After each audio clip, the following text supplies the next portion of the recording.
Welcome back, one and all, to the Weekender's Edge. I am your host, Nick Simonson, outdoors writer with my materials online at newsdakota.com and dakotaedge.com, getting you ready for all of fall's excitement and finishing off a summer strong. And there's always that one day in August where you start to think, hey, it feels a little bit like fall. And I'm guessing that day is going to come this weekend. So let's take the next 3 days, wrap them up into 3 minutes so you know exactly what you're up against when you hit the water this weekend. Starting out with Friday the 20th, you are going to feel that shift. Boy, it's going to be a certain change in the weather as you start out with a low right around 68 and a high only in the mid 70s. That wind will start out south 10 to 20 miles an hour, switching to the north as we get to evening, around 10 to 25 miles an hour for those upper gusts, so pay attention. But Friday is a washout. Boy, we are looking at rain and a possibility of thunderstorms all day long with a chance for up to 2 inches of rain for the region. Holy cow, what a shift from what we have seen this summer. So Friday starts off our shifty weekend.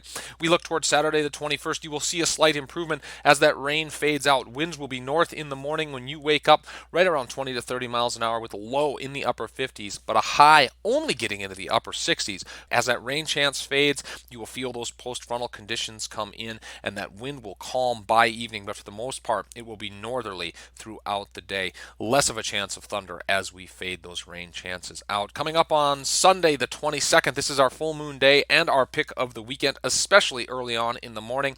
Something of a recovery going on with a low as you wake up right around 50 degrees and a high getting into the low 70s. That wind will be out of the southeast, 20 to 30 miles an hour throughout the day, with a chance of rain growing in the afternoon and evening, with a possibility of thunderstorms again building in. So it's a topsy-turvy kind of weekend, a lot to be left to chance. Keep your eyes on the radar, keep your eyes on the forecast, make sure you're being safe out there as those chances of thunder exist. And of course, Friday, very, very wet, a change which may be welcomed by many folks this time of year as we have dealt with these dry conditions. And those dry conditions are going to factor into where our upland birds end up. We caught up with Jesse Kolar to talk, number one, about how our grouse populations did last year and how hunters found so much success and where things are setting up right now.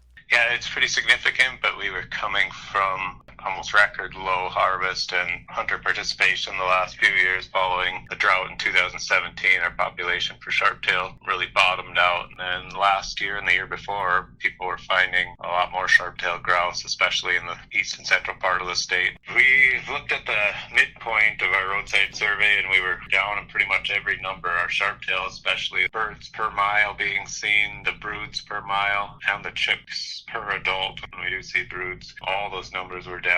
That was Jesse Kolar, Upland Game Management Supervisor with the North Dakota Game and Fish Department, sharing his insight on sharptail grouse. That wraps up the show for this weekend, folks. Have a safe and enjoyable one. For the Weekender's Edge, I'm Nick Simonson. Good fishing to ya.